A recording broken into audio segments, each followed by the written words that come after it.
Okey. Halo guys, hai. Bismillahirrahmanirrahim. Assalamualaikum warahmatullahi wabarakatuh. Assalamualaikum warahmatullahi wabarakatuh. Dan selamat sejahtera. Terima kasih. Berbanyak-banyak terima kasih kepada korang yang sentiasa menanti. Masih lagi setia bersama kami di Medic Viral. Saya dan Dr. Rafiq mengucapkan setinggi-tinggi penghargaan kepada anda semua yang terus menyokong dan memberi kata-kata semangat, mendoakan kami semua sekeluarga di sini. Semoga anda juga sihat dan bahagia selalulah. Hari ini kami berdua sangat excited. Setelah sekian lama, so this is the first day yang kita orang akan buat review dan react kepada movie.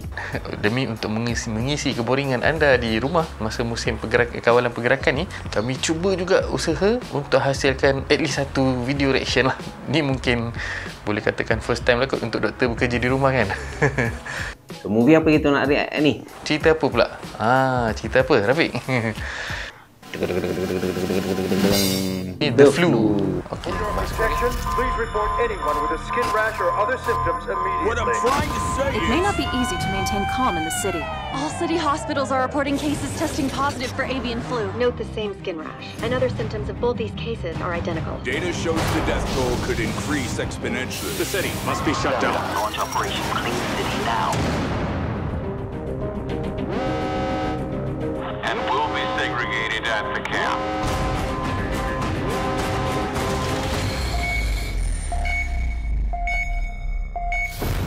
All the infected people, they're being shot and killed. We simply cannot afford to let this. Is the only chance we have. I think you could take care of me for a bit. Over 2,000 people an hour are dying out there. Mom, why are you here? We don't belong here! Come on, sir! There's no cure for this! I'm doing this for us all. You're fucking doing this for yourself! I've got you. Let's go find your mom. I left my daughter back there. I'm going to get her back.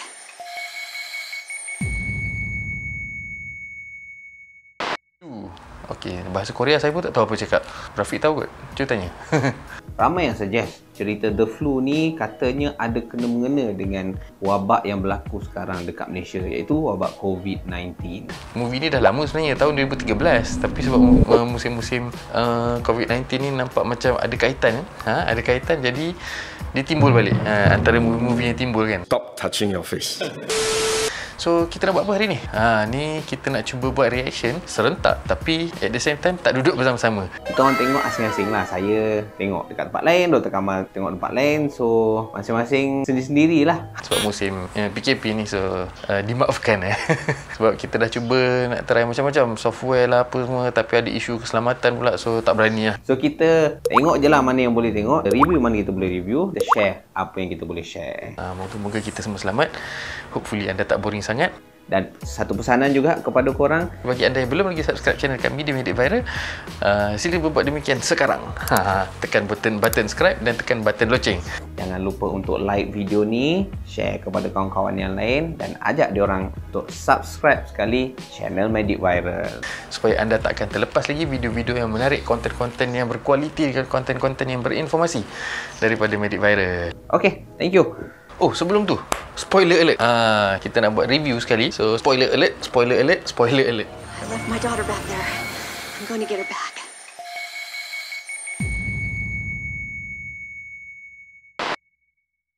Cerita ni berkisar berkenaan dengan penyakit misteri yang telah menjadi satu wabak kepada masyarakat di South Korea. Kalau dalam cerita ni, di area nama tempat tu Bundang. Saya Google tengok dia tu nama Bundanggu.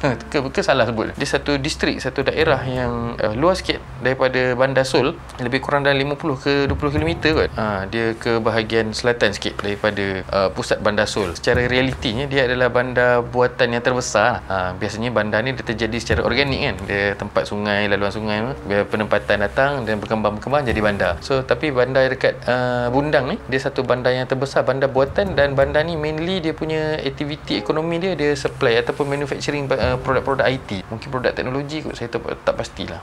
Semiconductor ke apa, something like that lah kot. Permulaan cerita ni dimulakan dengan kumpulan pekerja asing, saya agak, yang mungkin tak ada pasport, tak ada permit ke apa. Diorang diletakkan dalam dalam satu kontainer untuk dibawa ke Korea. Tak rasa ini human trafficking. Tu mungkin lebih kepada nak kerja kat sana. Waktu buat briefing dekat dalam kontainer tu, salah seorang daripadanya nampak macam ada tengah sakit. Tak tahu sakit apa, diorang sekalikan saja. Which is yang pertama yang kat sini sebenarnya saya nak komen sikit. Korang tengok kan, seorang yang sakit duduk dekat dalam satu confined space, tak ada ventilation, duduk dalam sama-sama, orang pun tak pakai mask, touching each other, yang akhirnya menyebabkan penyakit tu boleh merebak kepada semua-semua. Samalah dengan apa yang terjadi dekat Malaysia sekarang ni. Kementerian Kesihatan telah menggariskan supaya adanya penjarakan sosial sejauh 1 meter. Kalau boleh pakai mask, personal hygiene tu nak kena ada. Kalau boleh duduk kat rumah masing-masing dan jangan bercampur dalam satu event ataupun gathering dekat mana-mana. So seorang yang sakit menyebabkan semua-semua tu ter-affected. So plot cerita ni kemudian berkisar pula berkenaan dengan hero dengan heroin dia lah. So hero dia nama dia Kang Jigu, dan heroin dia nama dia Kim In Hye. Jigu adalah rescue team, In Hye adalah seorang doktor. So apa terjadi? In Hye bawa kereta termasuk dalam lubang, Jigu datang tolong selamatkan sebagai rescue team. Kalau korang tengok scene kat dalam tu, In Hye ni gelabah, resah, gelisah. It's okay kalau dalam keadaan situasi macam tu korang akan rasa resah, gelisah. But the thing is, panik tidak membantu apa-apa dalam hal ni. Samalah juga bahagian petugas-petugas kesihatan, doktor, nurses, MA, PPK, jururawat terlatih, konsultan, specialist dan mana-mana. Semua-semua tu kalau ada kes-kes emergency yang berlaku, kalau kita orang panik, memang tak jadi apa-apa. Dia akan jadi lagi susah lagi. So anything emergency cases, memang kita akan go flow satu persatu. Yang paling utama ialah ahli keluarga. Ahli keluarga yang datang sekali, jangan ganggu. Bagi peluang dan bagi ruang kepada petugas kesihatan buat kerja diorang. Dan insyaAllah memudahkan itu akan memudahkan lagi urusan untuk memberi rawatan yang terbaik kepada pesakit yang emergency itu tadi. So kemudian cerita ni berterusan pula pada satu plot lain. Ada 2 orang. Diorang ni akan terima pekerja asing ni tadi. So diorang try untuk buka kontainer tu tadi. So apa yang ada kat dalam kontainer tu? Amal, tolong jawab. Kalau tengok di bahagian awal-awal video tu kan, 2 orang tu adik-beradik yang buka kontainer tu. So si adik ni dia pergi buka kan, masuk dalam kontainer tu seorang survivor nama Munsai tu. Dia kalau tengok dalam cerita ni, dia datang dari Indonesia kot, sebab dia cakap macam Indonesia. So Munsai ni dia survive. Yang lain semua dalam kontainer tu mati sebab terkena penyakit ni lah. Tapi Munsai ni survive dan dia dapat balik lah. Dapat balik pula dah.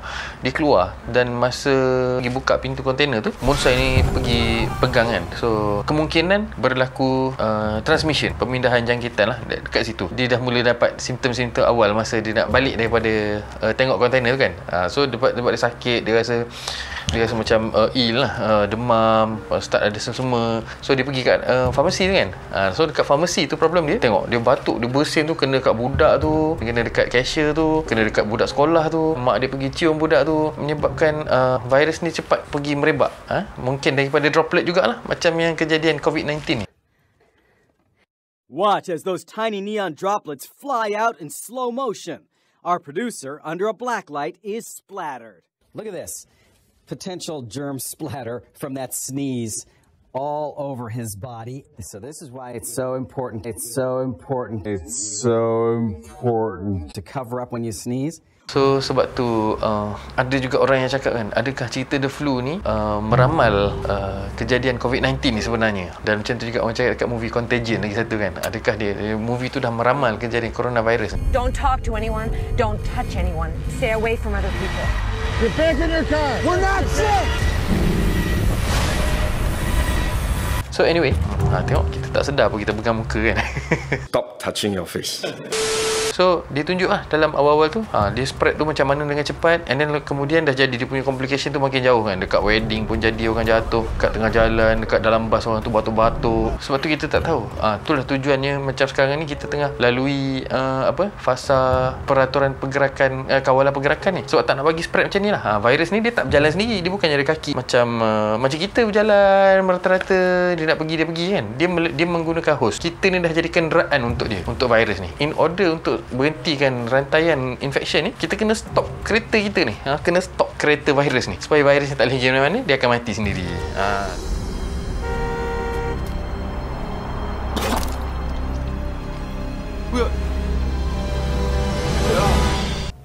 Intense kan. Oi. Lepas tu cerita ni pula dia bersambung kepada yalah, budak tadi dapat balik beg mak dia bagi kat mak dia happy. Lepas tu anak tu nak minta hadiah, nak minta kucing, mak dia tak bagi sebab dia allergy. Kalau korang tengok mak dia buat macam tu kan, dia kata nanti kena cucuk banyak kali. Yalah, kalau kena allergy boleh sampai kepada cucuk. Kalau korang ingat apakah cucuk tu, kita orang pernah ada bagi tahu dekat dalam video reaction sebelum ni. Biasanya kalau orang yang memang ada masalah alahan yang teruk, dia akan dibekalkan dengan ubat-ubat standby supaya jangan jadi allergy. Kalau jadi allergy, jangan sampai kepada anafilaktik. Dia ada ubat-ubat dia sendiri. Dia ada ubat antihistamin, steroid pun mungkin akan ada, dan yang paling penting biasanya orang-orang yang memang sangat sensitif, dia punya pen, epinephrine pen tu. Kena apa-apa memang dia akan jab, dia akan cucuk dia sendiri, masukkan ubat dia sendiri, dan cucuk tu dekat bahagian peha. Itu biasalah. Cuma kat Malaysia saya tak pernah nampak. Lepas tu mak dia kata tak apalah, tak ada kucing. Mak dia belanja makan spicy rice cake. Saya ada Google apa benda spicy rice cake ni. Kenapa nak bagi budak spicy? Ui, gila, biar betul.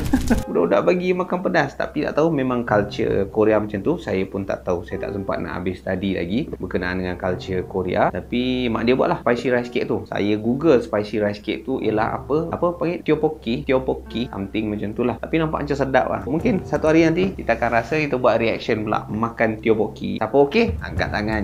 And then mak dia dapat call daripada hospital, kata ada emergency case kena datang, tinggalkan anak dia seorang. Kalau tengok muka anak dia kat situ nampak sedih lah.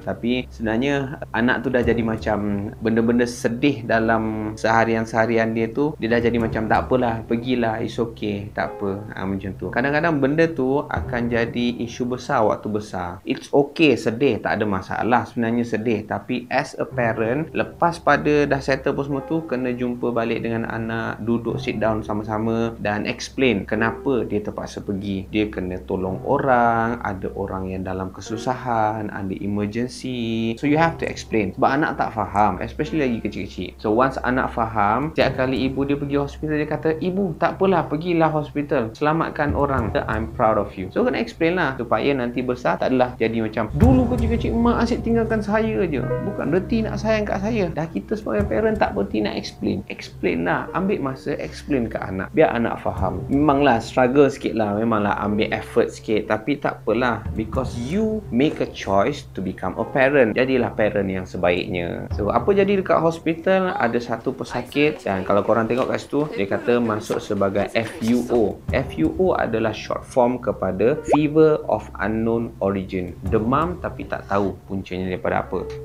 Dia punya blood pressure tak stabil dan dah bagi full dose of dopamine. Dopamine adalah satu ubat yang emergency digunakan bila mana tekanan darah terlalu rendah. Bagi ubat dopamine, inject dopamine dengan harapan tekanan darah tu naik balik pada tahap yang lebih stabil. So dalam kes ni dia dah demam, tekanan darah dah turun. Dalam bahasa term medicalnya, saya boleh katakan mungkin dah jadi sampai kepada septic shock. Septic shock ialah bila mana orang tu dijangkiti kuman dan dalam masa yang sama dia punya vital reading semua jadi turun, tekanan darah jadi turun, dia punya heartbeat pun mungkin akan turun juga ataupun terlalu laju, depend pada situasi itu macam mana. Dan situasi ni kita panggil dia septic shock. Kalau korang tengok lepas pada tu Dr. Inhe ni masuk, dia cakap patient ni ada MODS. Septic shock boleh lead kepada MODS. MODS tu apa? Dekat Malaysia saya tak pernah pakai lagi lah term ni. MODS ialah multi-organ dysfunctional syndrome. Kalau yang saya selalu praktis dekat hospital, kita gunakan MOF, multi organ failure. Organ-organ dalam badan bila mana dah jadi septic shock, dia dah start failing. Jantung akan jadi isu, paru-paru pun dah start ada problem, tekanan darah semua dah jadi haywire, otak dah start confused. Tengoklah yang pesakit tu dah jadi macam resah gelisah, nak melawan apa semua. So kalau tengok tadi dia gunting baju, nak tengoklah kod-kod lah ada sumber mana-mana jangkitan kuman tu, kod ada nanah, luka kat mana-mana. Kalau tengok Dr. Inhe ni cakap pasal dapat tak medical history dan travel history. Sebagai seorang petugas kesihatan, sebagai doktor ke, nurses ke, MA ke, tugas kita bukan sekadar merawat, perlu investigate macam mana penyakit ni boleh terjadi. Kalau nak jadi macam sebagai detektif, so kena carilah kalau macam medical history, ada penyakit apa-apa tak yang boleh menyebabkan dia jadi confused macam ni. Tantah ada sawan, dia pun tak tahu, so nak kena tahu medical history macam mana. Travel history, kod ada pergi tempat mana-mana yang berisiko tinggi, contoh African countries, countries, tropical countries mana-mana, ada possible dapat malaria, kencing tikus, leptospirosis. So kalau ada travel history dah boleh agak ni mesti ada kena-mengena dengan penyakit ni. Mungkin ada wabak yang hanya dekat kawasan tu saja yang banyak. So apa yang doktor ni buat, pergi ambil barang tadi, tengok dekat handphone, dapat tahu apa yang terjadi dekat kontainer macam ni. So diorang agak jangkitan kuman tu datang daripada kontainer tu sendiri. Walaupun dah tahu tapi still tak tahu apa penyakitnya kan. Diorang kena cari kontainer tu pula untuk nak investigate apa benda sebenarnya yang terjadi dalam kontainer ni. Kemudian tiba-tiba korang tengok ada kod blue. Kod blue pernah diterangkan oleh Dr. Kamal. Kalau tak silap dalam video reaction mana saya tak ingat. Nanti kalau saya ingat saya jumpa, saya bagi tahu. Tak nak pergi dekat, diorang kata dekat isolation room. Dekat kawasan tu ialah isolation room. Maksudnya siapa nak masuk kat situ perlu ada full set of PPE, personal protective equipment, supaya penyakit daripada pesakit tu tak menjangkiti perawat yang sedang nak merawat pesakit tu. Perlu duduk dalam isolation room, tak menjangkiti orang-orang lain. Patient tu dalam cardiac arrest. Lepas tu apa yang jadi? Yang abang ni datang tengok macam apa jadi ni? Main terjah masuk, lepas tu nak tolak petugas kesihatan, doktor-doktor yang ada kat situ. Itulah masalahnya. Bila terlalu ikutkan emosi, menyebabkan diri dia sendiri, menyebabkan orang lain juga terdedah kepada bahaya. Tengoklah sampai tarik lapik tu sampai adik dia pun jatuh ke atas lantai. Apa dapat? Tak ada apa-apa. Drama aje. Ini yang kita panggil kat hospital ni sebagai drama-drama ni. Tidak membantu langsung pun. Bila ditengok balik dalam video tu, diorang suspek ini mungkin ada kena-mengena avian flu. Avian tu ialah bermaksud burung-burung. Flu adalah daripada influenza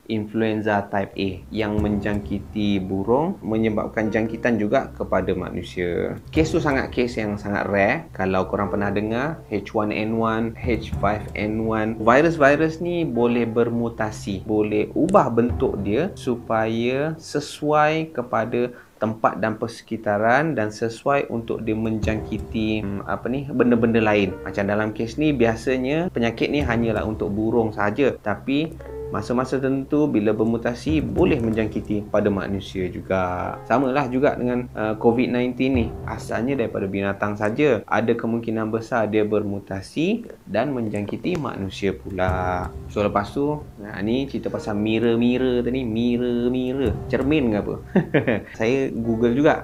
Pelakon dia nama Pak Min Ha. Umur dia waktu dia berlakon tu ialah waktu umur 6 tahun. Pandai budak ni berlakon. Jumpa dengan survivor tu, saya tak tahu dia orang apa, tapi bila mana dia bersembang, dia cakap selamat. Saya ingatkan orang Malaysia, Sabah, Sarawak. Bila cek balik, rupanya mamat ni Filipin. Nama dia apa ya?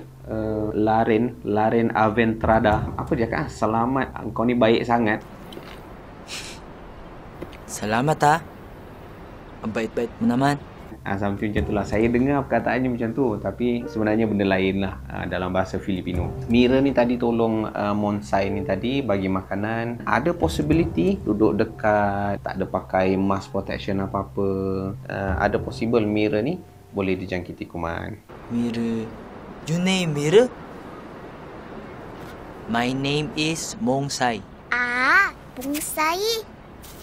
Okey, yang kat sini dia dah menunjukkan bahawa kerajaan ni dah start nak respon lah. Sebab dapat input daripada pihak hospital, daripada pihak kesihatan kan. Daripada saintis, profesor apa semua. Dia pergi nak buat meeting dengan government. Dia nak bagi nasihat supaya buat kuarantin dekat bandar tu. Dia nak buat PKP kat bandar dia, nak buat MCO supaya dapat hentikan penularan wabak tu. Sebab kita tak tahu siapa kena, siapa tak kena. Sekarang ni wabak tu dah ada kat mana sekarang. Jadi better duduk diam, semua orang berada di tempat masing-masing dulu sampai kita dapat control, dia dapat contain, then no problem. So, tapi pada awalnya kerajaan tu nampak macam tak peduli sangat kan. Dia nampak, dia kata macam mana mungkin nak lockdown bandar kita, nanti marah orang, respon macam mana, apa jadi kan. So, dia orang pelekeh. Dia kata macam, you tengok ni, macam dia ayat dia tu, tapi menyampah jugalah tengok Muhammad tu, yang Datuk Bandar. So, lepas tu dia kata, sebab kita ada meeting lah, sebab kena makan dulu. Macam dia nak signify dalam babak tu yang dia orang ni memang tak peduli betul lah. Penting nak makan lagi daripada input daripada doktor tu. So disebabkan kesilapan kat sini, tak lockdown awal-awal, tak kawal pergerakan awal-awal, menyebabkan terlewat dan virus tu semakin merebak dengan lebih jauh. Sebab daripada awal-awal yang scene tengok tu kan, masa adik-beradik tu apa Bong J ke apa nama dia, tak ingat. Dia masa dia tengah sakit tu kan, abang dia masuk dalam bilik isolation tu, dia pergi buka semua staf kesihatan kan. Tu pun lagi satu risiko lah, boleh merebak. Itu menunjukkan walaupun kita pakai PPE ni stands for Personal Protective Equipment lah. PPE ni adalah last line of defense. Kita nak pertahankan diri kita daripada hazard, daripada biological hazard tu, virus tu, tapi itu adalah yang last sekali. Last sekali ni maksudnya kalau dia habis lah. Sebab tu dia bukannya terbaik, tapi dia mesti kena ada. Dia bukannya the best, bukan first option kita. Kalau boleh kita nak settlekan benda lain dulu. Kita nak eliminate the hazard. Macam mana nak eliminate the hazard? Jangan bagi orang bergerak, stopkan. Kalau orang yang ada tu kita isolate siap-siap. Kalau dia suruh pilih antara keluar pakai mask dengan tak keluar rumah, pilih untuk tak keluar rumah dulu. Keluar pakai mask tu kalau emergency, tak ada bekalan makanan sangat kat rumah, terpaksa keluar, pergi ambil. Sebab kalau PPE tu rosak, macam yang jadi kes kan, infected lah nanti. Stop touching your face. Masalah dia dekat meeting interagency tu dengan Datuk Bandar tu, dia menyebab dia orang tak ambil kisah sangat. Early intervention tak ada, so menyebabkan virus tu dah berjalan. Later dia menerimalah akibat kemusnahan daripada ketidakpedulian mereka. Sebab tak nak dengar cakap ni, tak nak dengar nasihat. Orang dah nasihat. Tapi dalam cerita ni dia cuba tunjukkan agak cepat lah virus ni. Very rapidly escalate kan. Dalam masa 15 jam tu dia dah sampai keadaan sangat merisaukan. Jadi accident apa semua orang jatuh, rebah di sana sini, muntah darah semua. Macam dalam video yang korang viral yang tak sahih tu kan. Tengok jatuh sana sini apa semua tu. Itu tak ada pun berlaku sebenarnya. Tapi dalam drama dibuat lah quite unlikely lah sebenarnya. Even kalau kita tengok dalam sejarah-sejarah pandemik dulu pun kan, masa Spanish flu, Ebola, SARS-CoV, MERS-CoV, dia tidak secepat tu. Sebab dia memerlukan orang yang pergi bawa tu. Biasanya tak adalah nature of people ni, tak adalah pergi dengan sangat cepat kan, dalam masa berjam. Mungkin dalam masa seminggu. Kalau dia kata dalam masa seminggu jadi macam tu, logik lah. Sebab lagi satu, virus tu pun tak berjalan sendiri. In fact, kalau kita infect orang lain pun, dia ambil masa untuk virus tu replicate dalam badan, untuk beranak-beranak dalam badan, untuk start nampakkan simptom tu. Bukannya macam katalah kita infected, kita pergi jumpa member, salam, balik setengah jam terus jadi sakit. Tu unlikely lah. Tapi kalau esok lusa dia start sakit tu, possible lah.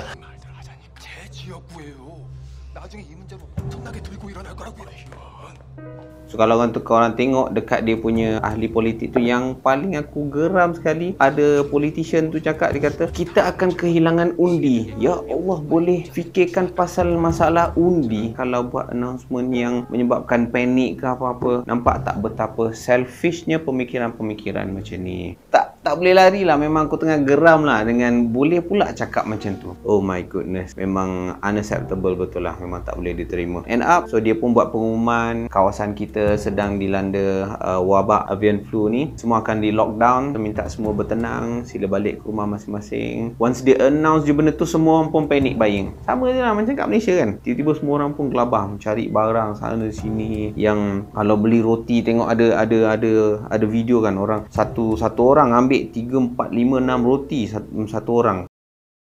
Ni roti pendek, tinggal roti pendek sini, roti pendek, ada lagi. Sudah habis. Belum sempat susun lagi. Aduh ya. Ni. Oh, satu orang tengok berapa dia angkat. Pendek sini. Sini. Pi buka pi, tolong pi. Okey lah, pentingkan diri tak ada masalah, tapi janganlah sampai over sangat macam tu. Berpada-pada lah. Itu je lah yang dia punya keyword dia. Seterusnya bila dia buat announcement macam tu, start panic buying, orang semua pun bergaduh, berlaku kekasaran di antara pihak authority dengan netizen sendiri, netizen. Akhirnya tempat tu dia nampak fizikal tu lah, turun. Dia punya barrier tu turun. Orang yang kat dalam tu kebanyakannya yang sakit, ada juga yang tak sakit, tapi yang lepas tu terlepas. Lepas tu ada scene government pun semua turun ke satu tempat. Kalau korang tengok ada satu kereta tu, dia masuk dalam macam terowong bawah tanah kan. Sebelum nak masuk tu ada sembuh tepi. dia disinfect, dia bersihkan apa semua masuk sampai dalam. Saya rasa ada dalam salah satu komen, rasa video sebelum ni, saya tak ingat video mana, ada yang tanya, doktor, kalau kerusi roda dah bawa keluar, lepas tu nak bawa masuk dalam rumah, perlu dibersihkan ke tak? Korang boleh tengok dekat dalam video ni lah. Kalau tengok kereta tadi tu pun dia bersihkan macam tu juga. So saya rasa pendapat saya tak ada masalah pun kalau nak basuh, which is lagi bagus, lagi hygiene, lagi bersih, dan kita pun rasa lagi tenang. Kita pun tak adalah terfikir-fikir, oh ni ada virus ke tak ke, on your own capacity. Nak basuh boleh, tak nak basuh tak ada masalah. Kalau saya, the best bagi saya ialah saya basuh sebab tak susahkan saya, benda tu pun senang, dan bila dah bersih, saya pun rasa yakin benda tu bersih, tak ada masalah apa-apa. So bila dah jadi lockdown, dia dah start buru untuk dapatkan siapa yang negatif. Kalau macam dalam cerita ni, bila dia dah lockdown macam tu, dia assume semua orang infected. Stop touching your face. Until proven otherwise. Dia evacuate semua orang supaya pergi kat quarantine center dan screening center kan, dekat kemah-kemah yang besar tu. Dan semua yang masuk tu dia bagi kod nombor kan. Macam Mira nombor 2966 mak dia Inhe tu 2967. Bila masuk dalam tu dia ambil test apa semua. Tapi ada satu part tu yang macam saya rasa macam unethical. Yalah bila sebab dalam cerita ni dia kata salah satu simptom dia selain daripada jadi demam semua sakit apa batuk, jadi muntah darah tu, dia akan timbul rash, skin rash kan, bintik-bintik merah macam yang nampak dekat Mira tu. Dalam part screening tu dia suruh semua patient public tu macam buka baju telanjang, tinggal baju dalam, pakaian dalam je. Ini unethical punya part lah patutnya, tapi tak perlulah buka dekat tempat yang public macam tu. At least isolate, jadikan satu bilik untuk staff perempuan cek perempuan, lelaki cek lelaki dalam satu tempat, lepas tu pakai baju keluarlah balik. Ini dia macam dah jadi zaman perang dunia dulu. Lantakkah korang, malu tak malu cerita lain. Tak boleh lah kalau betul macam tu, itu unethical lah. Kita sebagai rakyat, in case kalau benda macam tu berlaku, kita kena tahu hak kita. Tu tak boleh buat macam tu. Kita berhak untuk dapatkan private and confidentiality sepanjang consultation, proses consultation atau pemeriksaan fizikal oleh mana-mana staf kesihatan lah. Kalau staf tu suruh buka baju ke, nak cek dekat luar ke, kita ada hak untuk kata tak nak, saya nak tutup tempat ni supaya boleh cek individually. Tapi kalau dah tutup langsir apa semua, dah seorang tu je doktor yang ada ke, staf yang ada ke, tak nak juga, nak berkeras nak minta staf lain lah yang sama. Contohnya macam kita perempuan nak cek dengan doktor lelaki ke, cek dengan doktor perempuan ke, nak juga macam tu walaupun dalam keadaan tak ada. Tu akan menyusahkan keadaan lah pula. So faham situasi lah. Memang mungkin akan rasa malu, tapi biasanya lagi satu keadaan kita boleh minta chaperon. Wajib kena ada chaperon. Chaperon ni peneman. So kalau macam doktor lelaki nak cek pesakit perempuan, dia kena ada seorang lagi peneman yang bukan di kalangan ahli keluarga, maksudnya di kalangan staf lah, nurse ke ataupun macam PPK, pembantu kesihatan kan, yang sama jantina dengan pesakit lah. So kalau macam saya doktor lelaki, macam in case saya nak cek patient perempuan, kena ada satu chaperon yang perempuan. Macam patient doktor perempuan, patient lelaki, kena ada juga chaperon. Apa yang berlaku dalam movie ni dia quite out of line, tapi in practice sometimes keadaan terpaksa buat macam tu. Maksudnya berlainan jantina, tak adalah sampai kena buka baju telanjang bogel dekat public lah maksudnya, tapi dalam keadaan doktor berlainan jantina itu berlaku. So kita kena tahulah hak kita dan kita kena bekerjasama lah. Test macam yang dia buat tu, dia screening semua orang kan. Kalau tengok macam dalam movie tu, dia macam dia ambil dia punya swab tu, dia korek dalam mulut kan. Itu tak tepat tu. Kalau tengok daripada luar nampak tak tepat lah. Dia sebenarnya apa yang dalam biasanya bila jadi kes-kes virus yang melibatkan simptom dekat respiratory symptom ni, sistem pernafasan, macam selsema, batuk, sakit tekak ni, dia nak ambil throat swab. Throat swab ni kat dalam. Maksudnya kalau kita buka mulut kan, dalam bukan kat lidah tapi dekat lepas anak lidah tu belakang tu. Macam bila kita buka mulut, anak lidah kat sini kan, di uvula ni kat dalam lagi, bawah tu kat oropharynx, dan juga dalam hidung macam yang tengok dalam video saya kena ambil baru lah, cucuk sampai masuk dalam. Pedih. So test ni lah dia akan hantar ke makmal untuk buat PCR. Prinsip test ni secara mudahnya macam ni lah. Kita buat swab tu dengan harapan kita dapat tangkap lendir-lendir yang ada kat dalam hidung, dekat tempat saluran pernafasan ni, dengan harapan dekat lendir tu ada virus lah. Okey, dengan harapan dekat lendir tu ada virus. So lendir tu dibawa pergi ke makmal, dia akan beranakkan virus tu banyak-banyak supaya dapat detect.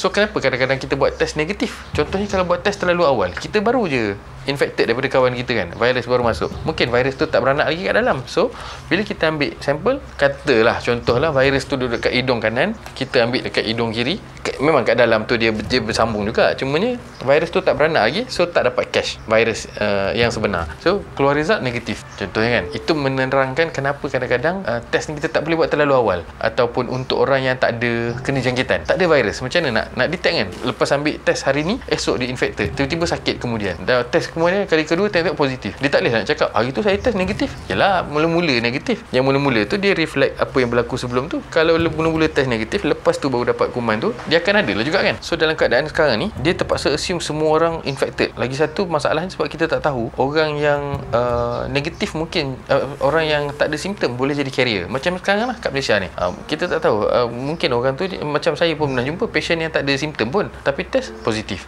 So dia dah boleh jadi tahap macam tu. Mungkin dia sihat, badan dia fit, dia menyebabkan dia tak ada simptom, tapi dia dah jadi kereta kepada virus tu, carrier. So dia ni lah yang bahaya, boleh balik daripada tempat yang dia kena jangkitan tu, pergi spread kat orang-orang lain, yang menyebabkan sampai dekat orang yang tak sihat, bila kena virus baru keluar simptom. Orang tu memang kita nampak dia ada simptom, perjalanan virus tu kena siapa, yang tu masalah tu. Sebab itulah penting stay home.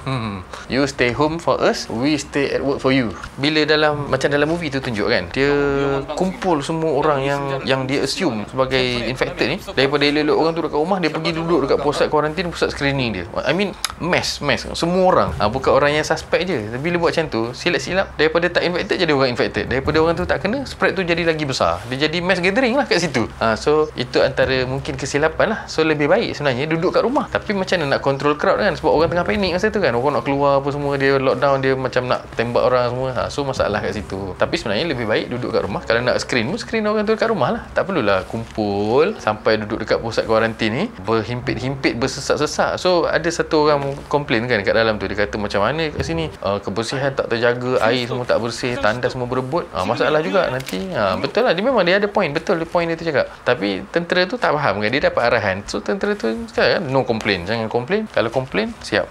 Tak boleh lah macam tu. Lepas tu ada lagi satu isu, masa tu dia nak sekat komunikasi kan, sebab dia kata nanti orang ambil dalam YouTube apa semua. Well, ada pro and cons sebenarnya bila nak control communication ni. Contohnya macam kita tengok keadaan kita kat Malaysia kan, kita tak kawal, kita kawal, kita cuma pantau komunikasi oleh MCMC kan, SKMM, Suruhanjaya Komunikasi Malaysia. Tapi yalah, maksudnya kita kalau ada benda yang berlaku yang kesalahan, baru kita catch dia. Tapi macam dalam cerita ni, dia nak take down terus, maksudnya communication off sampai orang tak boleh nak pass information antara satu sama lain. Ada pro and cons dia lah. Kontranya, macam mana kita nak contact dengan orang-orang kita punya saudara mara kan. Tapi dia punya pro dia boleh elakkan terus lah penyebaran maklumat palsu ni, rumours, ura-ura berita yang macam assumption, banyak kita dapatkan sepanjang musim COVID ni saja. Boleh kata on daily basis kot, hari-hari ini mesej daripada pesakit yang kena COVID di Itali, ini gambar macam mana orang rebah dekat bandar, dan selalunya orang akan spread video ni tanpa usul periksa. Saya pun tak faham kenapa. Tak boleh ke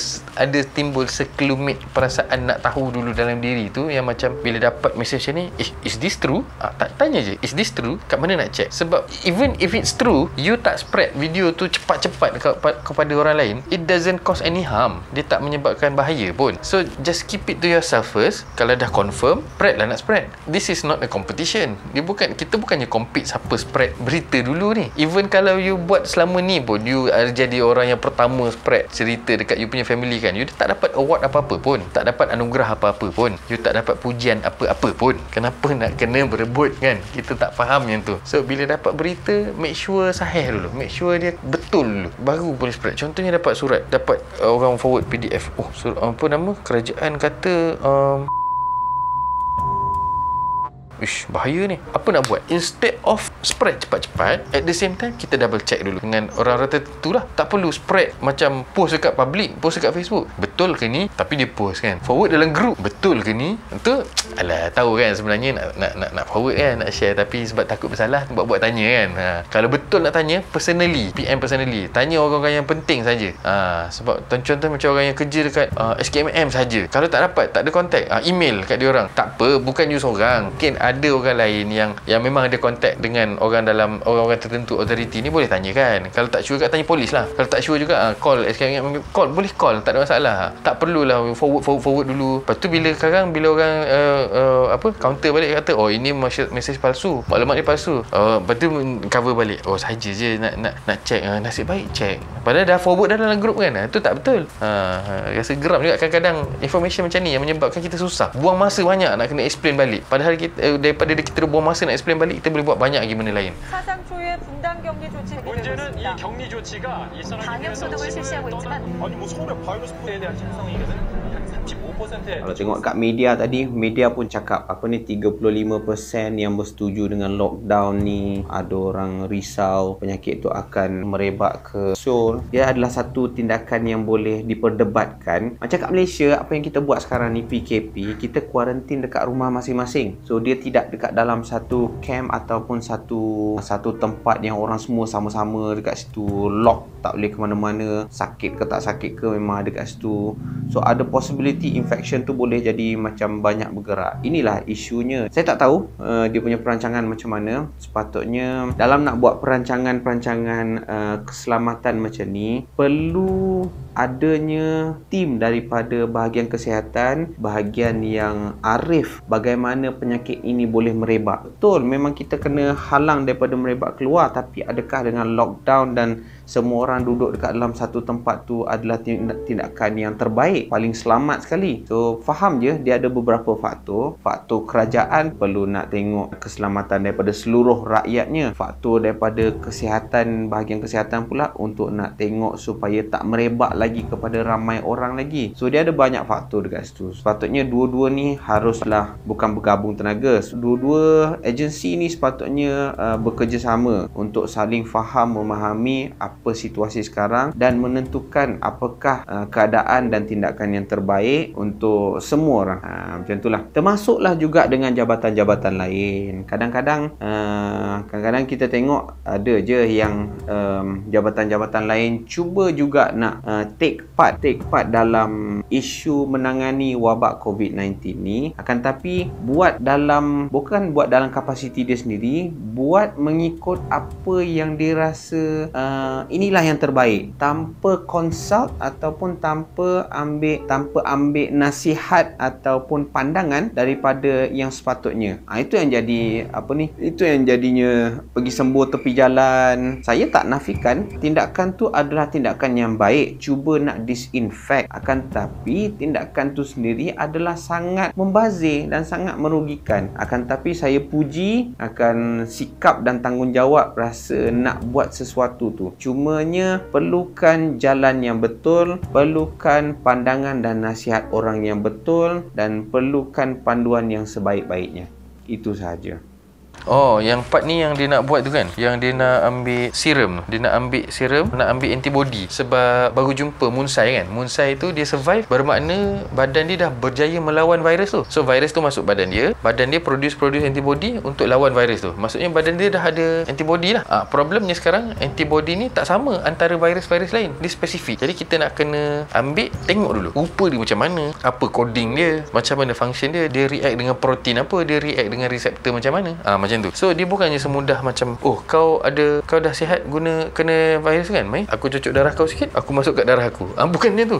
Buat macam tu silap-silap mati kita. Bukan mati sebab kena virus tu, mati sebab reaction. Darah orang tu masuk kat darah kita, bergumpal, habislah jadi. Bahaya. Itu tak logik. Jangan buat sepandai-pandai. Jangan pula pergi ke alternative medicine ke, cari mana-mana orang yang boleh ambil darah, suruh buat macam tu. Untuk COVID-19 ke, untuk kita lah, jangan buat. Boleh mati sebab tu. So apa yang dia perlu buat adalah stop touching your face. Dia akan ambil orang tu macam yang kita buat sekarang kan, macam yang kita tengah kaji dengan seorang patient, kes berapa? 136 berapa kan, kes nombor berapa tak, yang dia ambil darah dan dia akan study dia punya antibody tu macam mana untuk kita produce, sama ada produce ubat ataupun produce vaksin untuk kegunaan masa akan datang, untuk kegunaan orang lain yang belum kena ataupun yang dah kena. Macam itulah dia punya prinsip untuk hasilkan dia. Sebab tu orang tanya, tak ada vaksin lagi ke, tak ada ubat lagi ke? Bukan senang nak buat. Bukannya macam tengok macam ni, okey design formula sikit-sikit boleh buat dah. Bukan macam tu. Dia panjang panjang cerita dia. Lepas tu bila dah buat, even dah boleh buat dah ambil darah orang tu, serum, study dia punya antibody, nak produce balik, kena buat trial pula. Benda yang kita buat ni selamat tak untuk bagi pada manusia? Kena test kat haiwan dulu, test dalam grup kecil dulu, lepas test grup kecil untuk safety profile dia, test untuk grup besar pula untuk tengok daya melawan penyakit tu. Dah test kat haiwan tu, baru test dekat manusia pula dalam focus group. Lepas tu baru buat random trial. Barulah boleh kita kata signifikan. Sebab itulah maksudnya once dah ada data macam tu, barulah kita boleh kata apa yang kita claim ni is based on fact, bukannya based on agak-agak macam ni lah formula, kira-kira macam ni, lepas tu datang teori konspirasi macam ni, teori-teori macam ni. Teori ni memang sedap buat sembang lah. Sedap lah kalau kita tulis blog, orang akan follow blog kita. Bila kita buat teori konspirasi, teori-teori ni, bila kita buat vlog, bila buat di dalam YouTube, orang akan tengok kita punya channel. Tapi itu satu perbuatan yang tak bertanggungjawab sebab kita menimbulkan spekulasi. Kalau betul nak confront secara ilmiah, pergi ke tempat-tempat tertentu, pergi ke tempat makmal kajian ke, IMR ke, pergi jumpa dengan Kementerian Kesihatan Malaysia, bentangkan anda punya data dan bukti. Kita bincang secara ilmiah dan berhujah, bukannya lawan dalam Facebook dan WhatsApp dan YouTube channel. Itu bukan channel yang betul. Itu channel nak meraih follower. Itu channel nak meraih influence. Itu channel nak meraih like, boleh. So kalau nak betul-betul kononnya menyelamatkan umat manusia daripada pelbagai teori konspirasi, pergi ke jalan yang betul. Okay? Alright. Part ni part paling dramatik, babe. Part yang aku rasa macam Stop touching your face. Gila lah, dalam ramai orang yang tengah kena infection tu, nak menyelamatkan budak dan nak mencari budak tu lagi satu hal. So apa yang jadi ialah Jigu ni pergi mencari budak tu kat mana dia orang letakkan, dan end up dia sampai kat satu tempat di mana semua orang yang sakit semua dikumpulkan kat situ, dibungkus balut dengan plastik macam tu. Lepas tu kau tengok pun dekat ada salah seorang tu pun ada yang masih bernyawa lagi, masih bernafas lagi, nyawa ikan lagi, tapi buat tak tahu je yang bawa apa semua tu. Lepas tu pergi pula dekat tingkat atas, dia ternampak satu stadium macam tu, habis semua yang orang yang mati ke tak mati ke, yang sakit dekat nak mati, semua diletakkan satu tempat, dia bakar semua kat situ.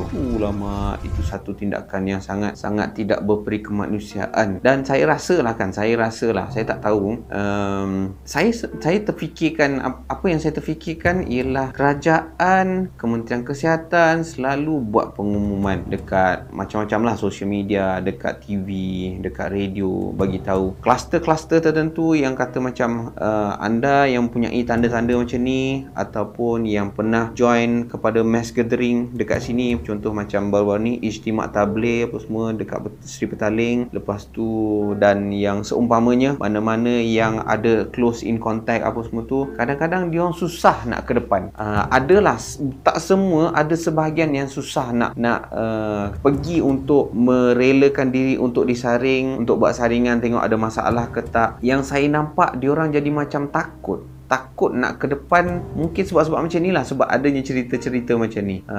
Takut bila kalau kena saringan, lepas tu bila dapat tahu positif nanti akan kena kurung. Kalau kurung tu pula mungkin tak ada ubat, dibiarkan mati kat situ. Dah biar mati kat situ, koklah dibakar ke, ditembak ke apa ke, mungkin saya tak tahu. Tapi saya pernah dengar apa ya faktor-faktor utama yang menyebabkan orang susah nak datang. Itulah salah satu dia punya reason yang kata susah nak datang untuk saringan. Kebanyakan pesakit saya datang daripada warga asing, warga Bangladesh, Pakistan, Myanmar dan seumpamanya. So bila saya sembang-sembang, saya dapat tahu yang diorang ni sebenarnya satu, takut dengan penguat kuasa, polis ke, jabatan immigration ke, apa-apa ke. Diorang takut kalau pergi buat saringan apa-apa, tak pasal-pasal kena tangkap, which is saya tak tahu, ada validnya lah diorang punya rasa ketakutan kat situ. Cumanya penguasa tak tangkap sebarangan. Kemungkinan disebabkan satu kes cerita itu jadi besar panjang, dan kebanyakan orang pun takutlah untuk depan. Kebanyakannya mengambil inisiatif sendiri untuk duduk kat rumah, tak buat apa-apa, senyap, sakit apa-apa ke, biar je kat rumah macam tu. Tapi isunya bila dia tak daftarkan diri sebagai orang yang ada positif sakit, lepas tu dia tak jaga pula dengan hubungan dengan orang sekeliling, menyebabkan ada risiko orang sekeliling pun akan terkena jangkitan juga. Itulah masalahnya. Di kesempatan ini juga saya nak bagi tahu kepada korang-korang yang luar sana, Tak kisahlah ahli keluarga ataupun kawan-kawan yang rasa ada close contact, ada kriteria tertentu untuk dijangkiti COVID-19, pergilah buat saringan. Pergi buat saringan, tak ada masalah pun. Jangan risau untuk buat saringan. Sekurang-kurangnya dapat tahu status kesihatan diri tu macam mana, sama ada betul-betul terjangkit ataupun dalam golongan yang berisiko untuk dijangkit ataupun langsung tak ada masalah apa-apa. At least tahu. Takat yang saya tahu kat hospital tak adalah jadi macam ni. Yang pernah ada kes-kes kematian sebelum ni yang ada viral sekali tu, van jenazah bawa pergi ke kubur, tanam elok-elok pun semua. Apa yang digambarkan dalam movie kadang-kadang sedikit sebanyak menyebabkan kita takut jugalah macam tu. So saya tak nak ulas banyak. Lainnya yang saya tengok dekat movie ni, disebabkan tindakan macam tu, orang pun menyebabkan jadi panik. Samalah dekat Malaysia pun boleh jadi panik macam tu. Andai kata kalau tiba-tiba ada orang keluarkan kata, oh jangan pergi saringan. Andai kata kalau korang disaring dan dapat tahu positif, korang akan dikurung dalam satu hospital bersama dengan orang-orang yang sakit. Dah lah korang sakit sikit je, tapi pergi berkurung dengan orang yang sakit, jadi lagi teruk lagi. So setiap tindakan yang dibuat oleh kerajaan dan Kementerian Kementerian Kesihatan adalah sebaik-baik tindakan yang kita rasa itulah yang terbaik. Tak salah untuk kita nak memberi komen dan pendapat. Berilah pendapat secara ilmiah, berilah komen secara berbudi pekerti, dan kita dapat diskusi dengan baik selepas pada tu. Bila sampai satu part tu, dia tengok daripada apa yang dia buat tadi kan, yang dia ambil darah masuk kat mirror tu kan. Patutnya jangan buat macam tu mati bahaya. Tapi in this case lah, dalam cerita ni dia dah berjaya kan. Mirror tu dah berjaya respon pada rawatan dia. Nampak dia semakin sembuh. Jadi bila dah sembuh, alhamdulillah lah, Mira selamat. Lega sikit rasa. Tadi sedih kak sebab tengok apa yang part tadi sedih kan, bila apa yang dia dah keluar, orang baru jumpa dia, apa Jigu ni baru find out yang sebenarnya orang-orang yang sakit ni dia ditangkap bukannya pergi ke treatment center, tapi dia pergi buang dalam stadium tu, walaupun yang hidup-hidup lagi, buang hidup-hidup, bakar kat situ kan. Tapi nasib baik Mira selamat kan. So nasib baik Mira tu selamat. So Mira pun dah respon pada treatment, dah mula tunjukkan tanda-tanda sembuh. Okey, dia dah tunjuk tanda-tanda sembuh, tapi masalahnya sekarang ni macam mana nak jumpa? Ada harapan tak nak jumpa mak dia ni? Ada harapan tak? Yang tu yang menjadikan kita ada satu thrilling experience sedap. Nak tengok tu tak sabar-sabar macam nak tengok what's next ni kan. Problemnya pula Byung-ki. Byung-ki yang ni famous kan. Muhammad famous kan. Dalam cerita Train to Busan pun ada, Cop, Gangster and Devil pun dia ada, banyak cerita dia ada. So Byung-ki ni pula yang jadi celaka ni. Ini aku geram betul lah, sebab dia nak pergi colek Mira kan. Dia nak colek untuk dapatkan darah Mira nak masuk kat dia, sebab dia dah start infected. Tapi bila dia tak dapat, masalah lain pula dia yang dia buat. Dia nak macam yelah, kita faham lah, dalam keadaan terdesak kan, people will do anything. People will try to do anything to save themselves. Even dekat Malaysia lah kita tengok macam-macam, sampai walaupun kita rasa benda tu ridiculous, tapi dia rasa itu cara terbaik untuk dia. Contohnya macam awal cerita nak ura-ura keluar masa sebelum kita lockdown apa semua kan. Orang beli toilet paper lah, telur sampai bertingkat-tingkat bertingkat-tingkat telur lah jatuh. Kita nampak benda tu ridiculous sebab kita rasa kita on the right track. Tapi bagi dia, itulah cara dia yang betul, sebab dia tak tahu apa yang akan berlaku kan. So I mean the point is, saya nak beritahu orang ni akan buat apa saja asalkan boleh survive. So macam dalam cerita ni lah, dia nak buat apa saja, colek budak tu ke, tak dapat budak ke, dia apa, sebelum dapat budak tu dia kata dia dah start dia punya mob kan. Dia kata kalau kita nak bagi kerajaan peduli kat kita kena keluar daripada bundang ni, infect the whole Seoul people. Pergi kat Seoul, jangkitkan, spread the virus, biar kerajaan nampak kita ni, baru kerajaan tahu. Tapi lagi dia buat macam tu, lagi mendapat tentangan daripada kerajaan, sebab kerajaan nampak dia orang ni macam ancaman lah sekarang. Itu problem dia. Gila lah. Masa kat sini memang aku goosebump lah tengok cerita. Sebab satu geram dekat Byung-ki ni kan, nak tengok apa Mira ni, kenapa pula nak ambil Mira ni, Allah. Lepas tu boleh pula dia masuk ke situ, mula-mula yang Jigu pergi tolong orang lain, tiba-tiba Mira hilang kan. Tengok ada kat dalam bilik tu lah. Lepas tu dilawan dengan barbed wire apa semua. Sakit siut.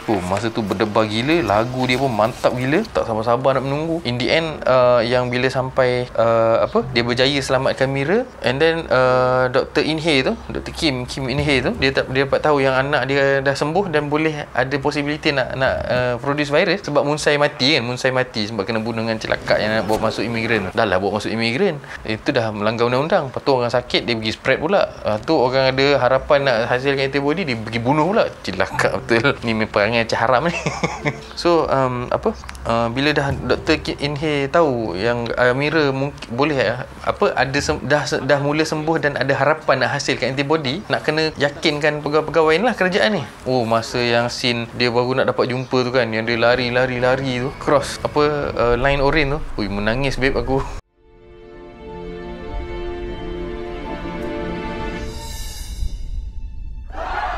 Sedih tengok lah, sebab mak dia kena tembak kan. Mak dia kena tembak, lepas tu Mira pergi tahan kat situ kan. Jangan tembak mak saya, jangan tembak. Dia kata.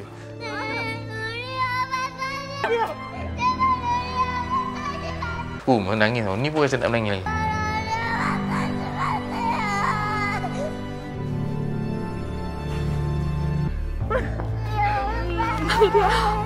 Teringat scene tu. Pandai betul lah Mira tu berlakon. Lepas tu bila in the end dah habis, dah stop dah nak tembak tu, ingatkan dah nak habis dah. Rupanya yang Snyder Muhammad daripada WHO ni pula tiba-tiba pula arrange dengan general untuk Jet pergi tembak. Ya Allah, bila nak habis perangai haram ni? Menyusahkan orang tahu tak? Dah lah tak communicate elok-elok dengan presiden semua. Lagipun negara tu presiden kan, dia yang kontrol bab pentadbiran. Ni kenapa WHO yang tentera US pula yang tiba-tiba sibuk nak pergi tembak kat situ kan? Datang dengan jet apa semua. In the end nasib baik berjaya juga, sebab presiden dia tegas kan. Presiden kata okey tak apa, jet nak datang, okey sediakan misal nak tembak jet. Masa tu memang berdebar gila, jet dah nak sampai. Aku takut kalau jet tu sampai, dia sempat tembak, lepaskan dia punya misal untuk hancurkan Bundang, baru misal naik untuk pergi tembak jet tu. So in the end dua-dua hancur, jet hancur, Bundang pun hancur. Ui, bahaya. So disebabkan presiden sangat tegas nak juga tembak jet tu, so in the end cancel, mission was aborted. Boy, dia kata the bird has returned to the nest. Lama masa tu rasa lega gila. Macam tarik nafas, dah tadi dah berdebar, tak boleh nak bernafas, tiba-tiba nak kena tembak. Lantas lega rasa. Berdebar gila. Itulah, tapi anyway, aku rasa best gila lah cerita ni. Sangat thrill, full of emotion. Sedih ada, rasa geram ada, thrilling experience pun ada. Memang bagi aku rating dia memang sangat bagus lah. Kalau aku sendiri personally, aku bagi 8.5 per 10 lah. 1.5 lagi tu sebab ada benda-benda tak logik kan. Okey, saya rasa itu sajalah apa yang saya dan Dr. Kamal boleh kongsikan untuk reaction dan review movie The Flu ni. Terima kasih pada yang suggest video ni. Thank you, dan saya sangat bersyukur, alhamdulillah kita dapat juga akhirnya buat reaction dan review untuk movie The Flu ni. First kali sebenarnya yang suggest tengok cerita ni ialah my wife. Thank you. So dia yang suggest. Walaupun terpaksa asing-asing, saya di sini dan Dr. Kamal di sana. So lepas tengok tu, wife aku cakap yang kata, abang react lah cerita ni. Betul juga kan nak react. Tapi masa tu belum PKP lagi. Tiba-tiba start PKP, pening. Macam mana nak react. Anyway, bincang-bincang, alhamdulillah dapat solution. Tengoklah, kalau berjaya alhamdulillah, kalau tak berjaya lagi, no problem. So anyway, lega. InsyaAllah moga-moga bermanfaat apa-apa perkongsian daripada video kali ni. Kalau anda rasa perkongsian kali ni bermanfaat dan video kali ni mengandungi konten yang berkualiti dan menarik untuk anda, silakan like dan share pada kawan-kawan anda supaya kita dapat sama-sama menyebarkan benda-benda yang baik. So yang terakhirnya, korang semua di luar, stay home, stay safe and be strong. Okay, insyaAllah kita boleh tempuhi wabak COVID-19 ni dengan jayanya, dengan baiknya. Stay at home supaya anda tak menyebarkan virus, tapi share video supaya anda dapat sebarkan, made it viral. But anyway, okay, terima kasih banyak-banyak. Semoga kita berjumpa lagi. Kami semua mendoakan anda semua sentiasa sihat dan sejahtera, bahagia di samping keluarga, dan juga kami juga mengharapkan doa dan sokongan anda semua. Jangan lupa teruskan bersama kami, stay tune. Kalau yang ada penonton-penonton baru yang baru jumpa kami, anda boleh tengok video-video kami yang sebelum-sebelum ni. Banyak ada sketsa, ada video yang awal-awal yang cringe sikit pun ada. Ada video reaction. Okay, so itu saja. Jangan lupa subscribe, like dan share. Terima kasih banyak-banyak atas sokongan anda semua. InsyaAllah kita jumpa lagi. Bye-bye. Assalamualaikum warahmatullahi wabarakatuh. Macam ni. Sini pula besar sikit.